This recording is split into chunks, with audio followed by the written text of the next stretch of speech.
wonderful things happen when you show up and do hard things. When you're focused on the outcome, you're operating from a place of fear. I really wish I understood this when I was younger, because this is an individual journey.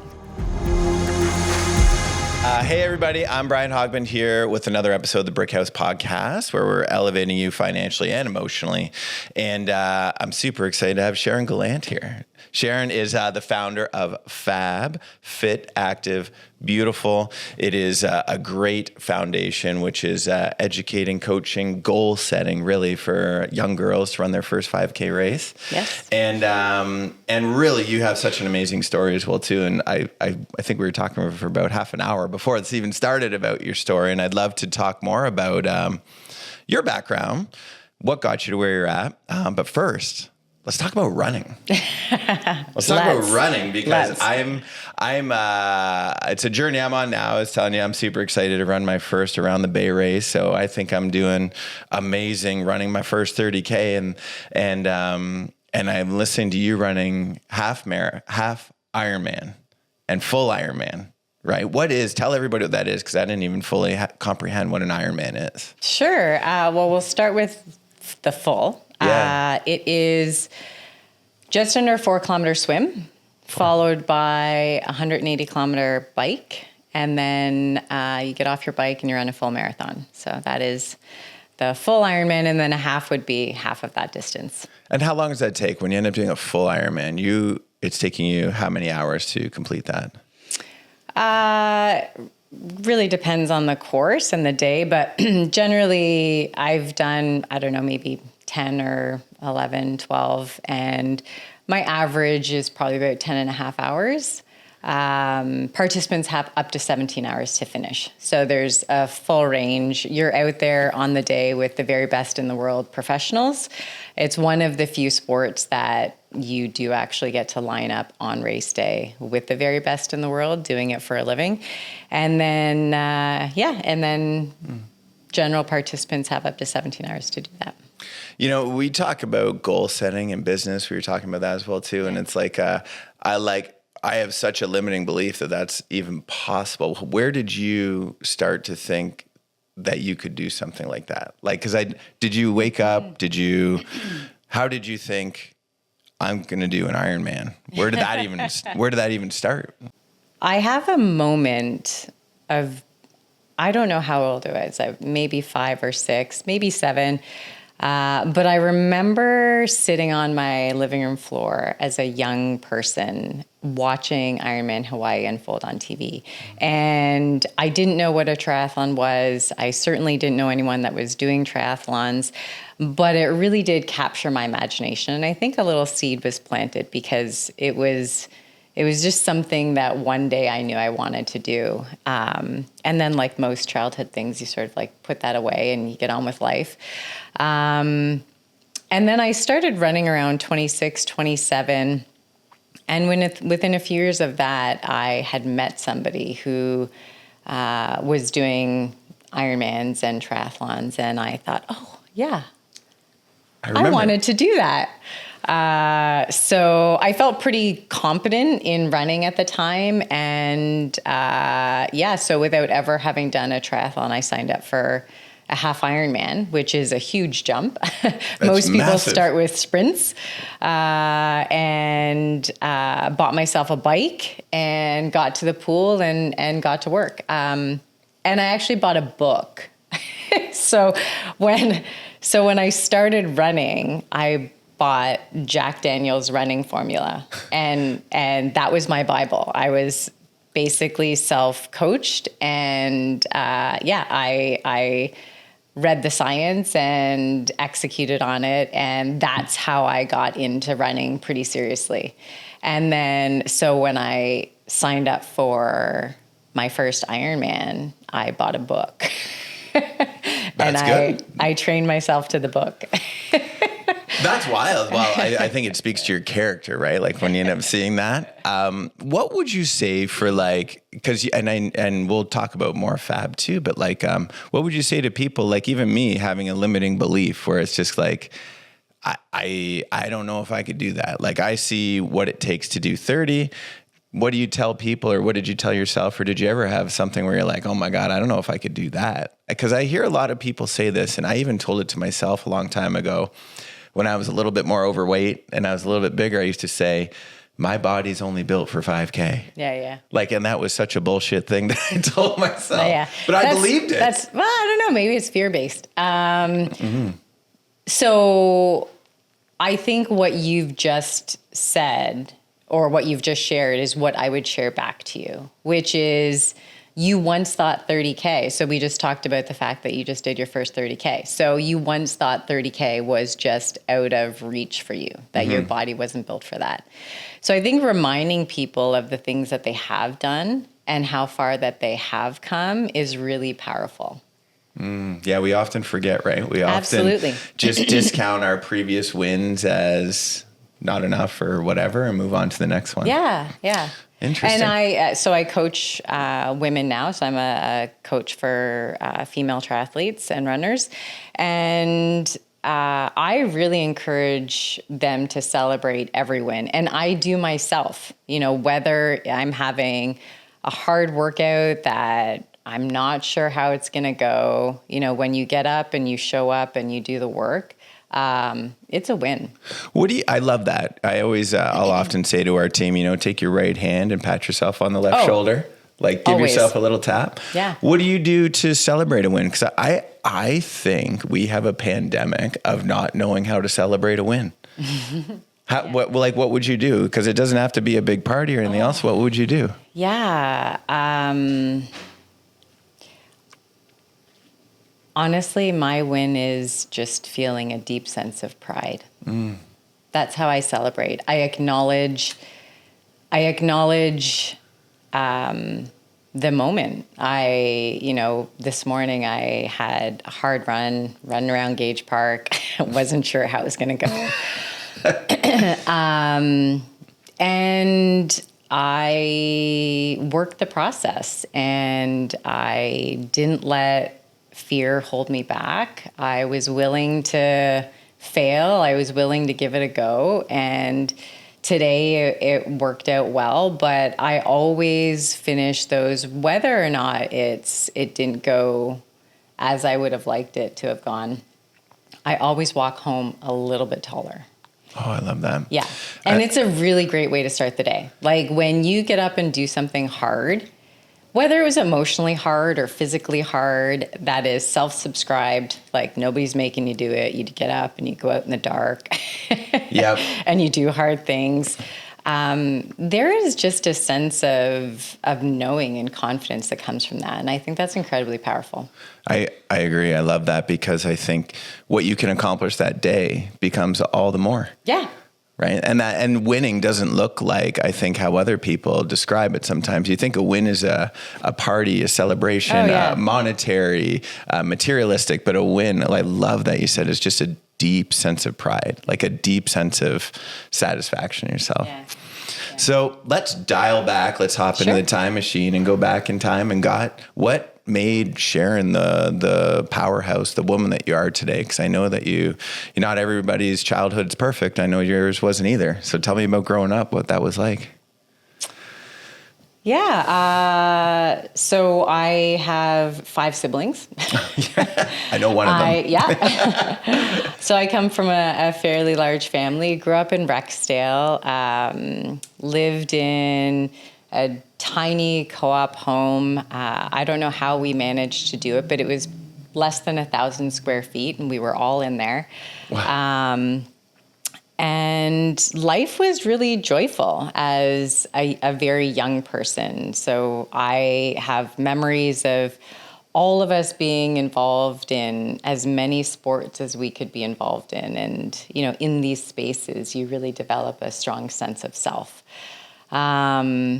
So for me, I was a soccer player. I was a figure skater. I was a runner. And in my mind, I was somebody as a kid. I remember that feeling.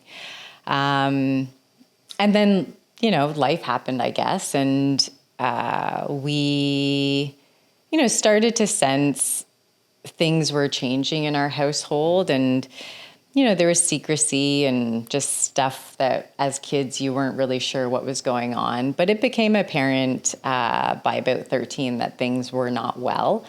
My parents had developed addictions, and at 15 is really when our family life imploded. So at the time, my mother was involved in serious addiction and ended up going to jail for selling drugs to a police officer. My stepfather was involved in organized crime in a motorcycle gang, and life imploded.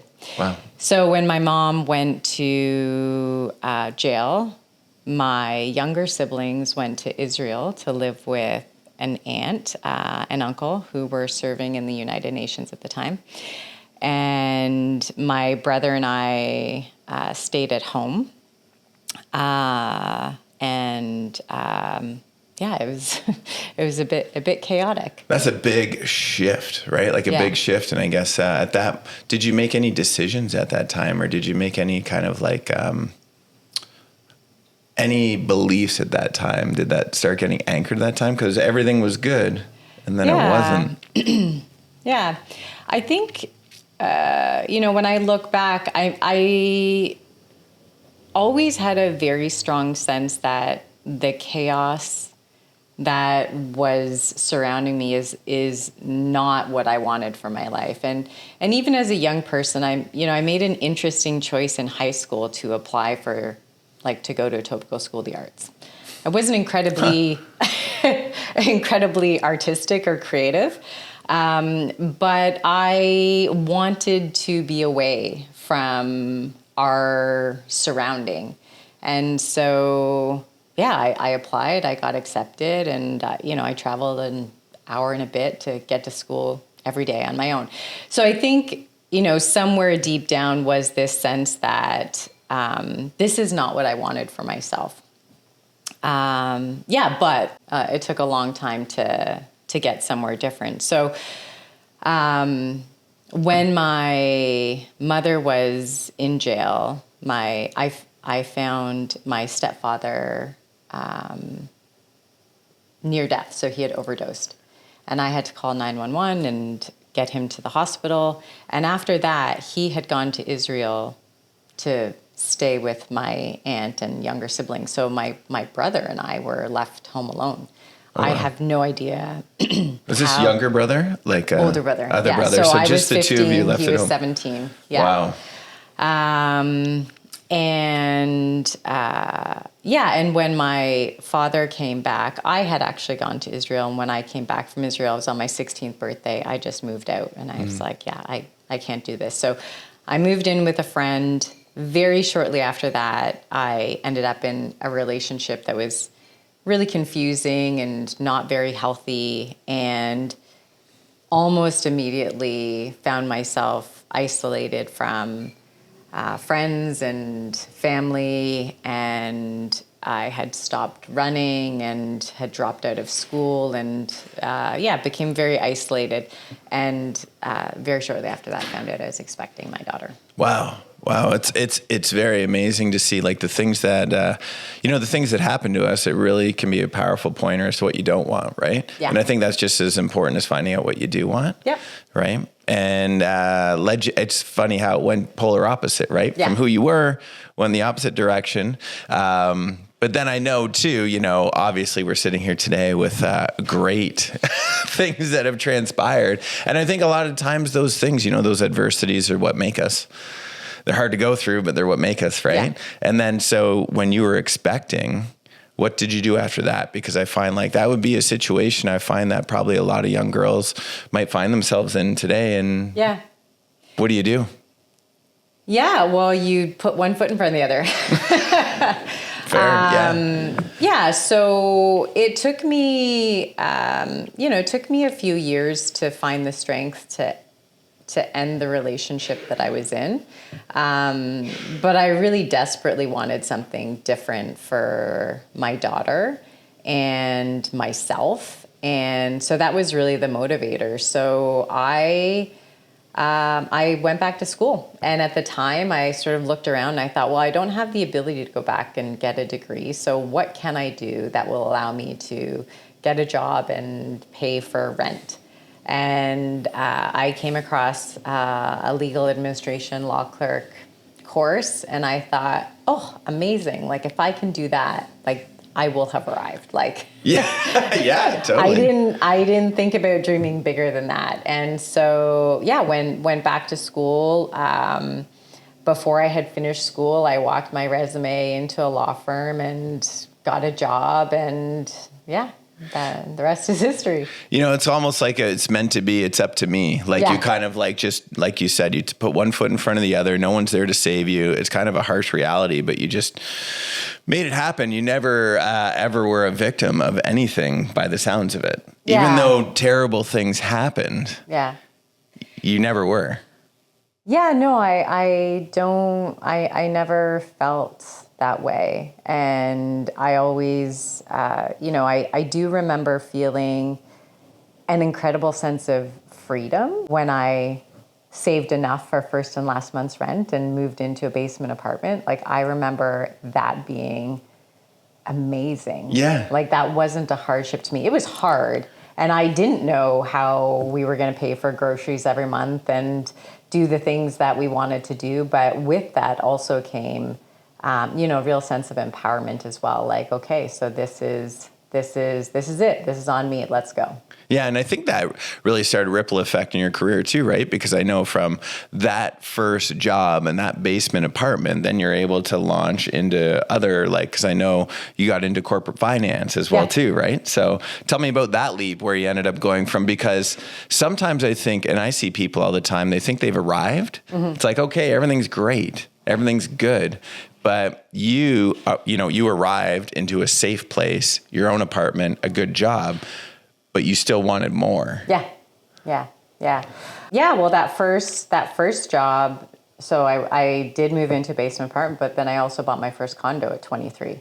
Congrats. So that was part of my first job. And then I started thinking, okay, so I really loved the work I was doing, but it all felt very cyclical. And I was thinking, okay, so what's next? And happened to get hired by a couple of entrepreneurs, one of my very favorite people in the world, who was starting a business in downtown Toronto. And so he hired me and then went back to Vancouver, and there I was on Bay Street, 390 Bay Street, in this tiny startup office, and learning the ropes of financial services. That's wild. That's a huge transition in a short period of time. It was a huge transition. Yeah. And I think that speaks to your character a lot too, right? Because it almost seems like you're just not satiated or satisfied, right? Like you're just looking for the next goal, the next growth, right? So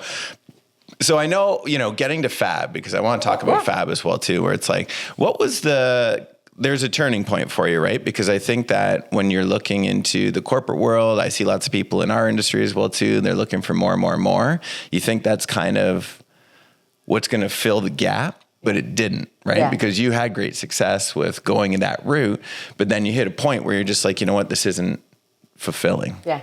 So I think there was this foundational shift that happened when I started running again. And it was when my daughter was around 11. And I had always in the back of my mind identified as a runner. And there's these moments where I thought, well, you're not really running. So are you really a runner? And you should probably get back to that. So I started running again, and I was very curious about where I could go with it and where I could take it. And almost immediately after I started running, I started to see these really clear parallels between training for a 5K and starting a business or going after a big business goal. And then I started thinking, like, I really wish I understood this when I was younger. Like, I really wish I understood that successful people set goals, whether it's in sport or in business. And there's a model for setting goals. And it's not just for people that went to fancy universities or have degrees or had stable households. Like anybody can learn a goal setting process and use that to dream big and pursue really cool things. So when you talk about a goal setting process, because it's funny, I have business and then I didn't realize what I was doing training for a run. I didn't put these parallels together, right? So when you do it for the FAB Foundation, fit, active, beautiful for these girls, tell me about how do you break down that goal into such a simple fashion for them to understand? Like walk me through the framework if you can for what you teach these girls. Yeah. The message that we want to deliver to FAB girls, and not just deliver, but actually show them, is that what they're doing in FAB can be used to pursue anything in life. And it's a model that everyone's going to remember that's in our program because the acronym is FAB. Yeah, I love it. So the goal setting model is pretty simple. It is rooting it in for me, right? So even in business, right? Like, what are you getting out of it? Like, who are you going to be on the other side of it? What is in it for you? Like, let's root down to why is it important? So this is for me. This is what I'm here for. And it's different for everyone. It's different for every participant. And A is for actions. So what actions do I need to take? So what is step number 1? What is step number 2? And oftentimes we can get overwhelmed with the idea of training for an Ironman, right? Yeah. And there's a great, I don't know, quote or line or saying out there that says, when the bigger picture feels too overwhelming, it just means that your next step isn't small enough. Ooh, right? Love that. Yeah. So A is for actions. What are we going to do? And then B is for bumps or barriers. So what are the things that are going to trip me up or have the potential to trip me up? And how am I going to respond to them? And that is the model that we use in every one of our sessions with our FAB participants. So in each of our sessions, we have a running drill section, and these are the things we talk about. We talk about, okay, so what are the actions that you're going to take? And for everyone, it's a little bit different, right? And we talk about, okay, so what are some of the barriers or bumps? How can we anticipate them? What's the plan? And then after, we go through, well, what went well? What didn't go as well? Or what was harder than we thought? And what are we carrying into the next session? Like, what are we carrying into next week? Or what are we carrying into tomorrow? What did we learn today? Like the momentum, you keep pushing that forward as well, too. Yeah. For these, what are the age group for the girls that you typically target for FAB? How Grade old 6, are they? 7, and 8. Grade 6, 7, and 8. So, with the girls, the grade 6, 7, and 8s, the bumps that they'll come into, what are the most common ones that they come to you, or the challenges where they say, I can't do it, or this I can't surmount? Yeah, such a common thing that comes up. Yeah, I can't. I think it's important to understand what's really going on. So sometimes I can't means I'm afraid to try. Sometimes I can't means I'm not feeling really well today. Sometimes I can't means I can't yet. And so it really starts with meeting the individual participant where they're at, because this is an individual journey. So just like you and I, every day you get up, the context matters, right? Something different is going on, and it's trying to understand the barrier to taking those little steps. And sometimes it's helping them identify, what the next small step is. Wow. So how do you coach your coaches? Because I think for you, you break it down so easily and you have a great demeanor about it, right? But I think for you and for FAB is going on 17 years now, I think, 2009. That's awesome. in order to spread the message, you need more people, right? So I'm assuming you would coach your coaches to coach the kids. Yes. Yeah. Not me personally. So I have trained lots of coaches. So first we have about 40 volunteer women in this community who show up every week to coach 165 girls. So it is truly remarkable. We're so lucky, and they're amazing. So we have just taken a step back. Organizationally, we're run by a small board of directors, and we have a very small staff complement. So we have an executive director, we have a part-time program coordinator who is a former FAB participant and is absolutely amazing. That's awesome. And we have our board admin who really keeps us all moving in the right direction. Our executive director and program coordinator run our coach training, and it is a combination of things. We coach to the 5 C's of positive youth development. So it is one thing that we do introduce our coaches to and train them around. And it's really about meeting participants where they're at. So the 5 C's of positive youth development, when sort of nurtured, lead to a 6th C, which is contribution to community. So the 5 C's are connection, caring, competence, confidence, and character. Wow. And so, and they all, you can see how they all connect to one another, right? So having someone, like when you feel cared for, you feel safe, you feel connected, and you're willing to try, which is really where competence comes in, right? Like the skill of something. So we work on developing small competencies, and that leads to confidence.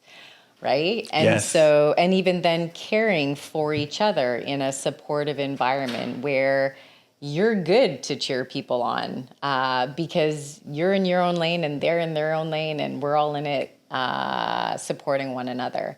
And then character is really this ability to wonderful things happen when you show up and do hard things, right? Absolutely. And so it is something that we train coaches to understand and recognize. And then I think also, and Rosie, who's our program coordinator this year and former FAB participant, introduced some really great stuff. What a compliment that is when they go through the ranks. That is awesome. Yeah. Well, and Rosie came back and coached for several years before applying for our program coordinator role. And so we do see that a lot. So we do see, like last year, we had someone from our very first pilot back in 2009 coach with us. Wow. Which was, amazing. So she introduced some great aspects into our program this year where we reinforce focusing on effort and the things that they can control versus outcomes. So, when you're focused on the process, there's always a win. Yeah. When you're focused on the outcome, you're operating from a place of fear. You're afraid you're not going to get there. Yeah. Been there. Yeah. Yeah, totally. Yeah. So we really encourage coaches to help participants focus on the process. It's funny. We had a great coach on here before. His name's Mihai, a great friend of mine. He's coach of the Mohawk girls basketball team. Kate, a couple people that work for our company here that are products of him. But it's funny that you say that because, we talk about in business a lot how the competence creates confidence. Yeah. But one thing that's not talked a lot about in the business community is the caring that comes before the competence. Yeah. Right. And it's funny. And it just reminded me of what Mihai said, right? Because he was teaching basketball. And he said for all of his players, he goes, it's never about basketball. No. And we're not about running. Right. Yeah. It's all about, like you said, it's meeting people where they're at. Mm-hmm. The running is the conduit. Yeah, it's the if vehicle. you will. It's the vehicle. It's the vehicle. Basketball is the vehicle. Maybe business is the vehicle, right? But it's like for any great leader almost to come from caring first is where you can actually make change is what I'm hearing from you. Yeah. That's such wow, amazing. I learned a lot more on this than anybody else last time, so I'll tell you. So, I think I already know the answer to this, right? But it's, I guess, do you ever this feels like when you're serving others, I'm a big believer, you'll do more for others than you will for yourself. That's just kind of how I've always operated as well too. Do you ever get to a point where you want to transition out of it or change it or grow it or scale it? Or I would say there's a couple questions there, but, yeah. but what would you, I guess, because I look at a lot of activities that we take on. Do we take it on forever? Right? Do we build it into a legacy type of business formula, right? Or do we exit it, right? And I think this can be the same for charity. It can be the same for personal business. And I'm curious what your aspiration or what your thought process is with FAB. Yeah, all good questions. So it's been a long road. 17 years. 17 years is a lot. Like most small business charities, anything, are going to fail within the first 1 to 5. Yeah. So 17 is massive. When it comes down to FAB, you've had 17 years of continued success, growth with the organization. I know our company, Mission 35, we're proud sponsors with you guys too, and we're looking to put in a big team this year as well too, because I love it. I love the day. I love the camaraderie. I love the message, and just you do a great job of bringing just good people together. It's such a positive message. It's a very special day. Even my daughter running it, she's 9 years old and she does the 1K because you have a little, a 1K. So she's going to go for the 5K this year. Oh, amazing. Yeah, which is great. And I'll tell you a funny story, actually. She runs with my wife. Yeah. And at Barangas on the beach, you run around the cone and you come back. Well, my wife ended up cutting in front of the cone just by mistake or something like that. And she never heard the end of it from my dad. Mom, you never finished. You got to run the whole thing next year. That's character development right there. Right there. That's what that is. Yes, that's what that is. It's very good. Yeah. I don't know if she likes that character development. So what is the goal what is your vision with FAB then? If you could wave a magic wand, what would you like to do with it over the next 3 to 5 years? That's a great question. In some ways more of the same. So, we had our peak. We were serving more than 200 girls in the community before COVID. And obviously that had a huge impact on many organizations. And so we're still rebuilding from that. So this year, we are up to 165 participants, and we look to continue to grow at a rate of 5 to 10% a year. And where we go in Hamilton in terms of numbers will really be dependent on our ability to fund it and also the demand of the program. The next phase is very likely a high school program, so that participants that are transitioning in high school, we can continue to support them in a meaningful way. And I kind of think that's great. I think that's amazing, right? I don't think our board has any, strong desire to, as we exist today, to move beyond Hamilton. We have an incredibly replicable model, but it's a lot of work to continue to raise the necessary funds and do the work required to do what we do well and support the girls in our community. And I also think there's something pretty special and unique about a charity that is built by locals for locals and supported by locals, right? It's pretty special that here we are talking about this organization that is not supporting our kids. True. But, the idea of really wanting to build the next generation of young women to have confidence to move towards their goals is pretty special. I think you got a lot of messages here. And I think one that I take away too is it's obviously the message with what you're teaching kids, but it's also, it's okay to not scale huge, right? You can lose a lot. You can lose a lot of the touch. You can lose a lot of the impact. You can lose a lot of the message by trying to go big. And I think too often I see it in the business world where everybody says, I got to go bigger, better, more, bigger, better, more. But it's there is a great sense of, I love that deep pride of knowing that, listen, we're built by local people for a local cause, and that's okay. Yeah. Like that is extremely satisfying. I really like thinking about ego, not in terms of like where my ego is, but just like really checking it. Like really understanding the motivation behind things. And, you know, what we do at FAB is not about any one of us. Yeah. It is not serving us. It is serving the girls in our community. And so when we look at, you know, what would motivate us to grow and to be bigger, you know, we don't have anything to prove to, you know, anyone, right? Really, beyond Hamilton. And so, we just want to, we want to continue to go deep and do good work here. If someone wants to support FAB, what's the best way to do that? Who can they reach out to if someone wants to support next year, please. write a big check, do something? Please. Yeah, what can they do? Where should they go? Or get in touch with you? Well, our website is iamfab.ca. So that is iamfab.ca. That's a great domain. I like that.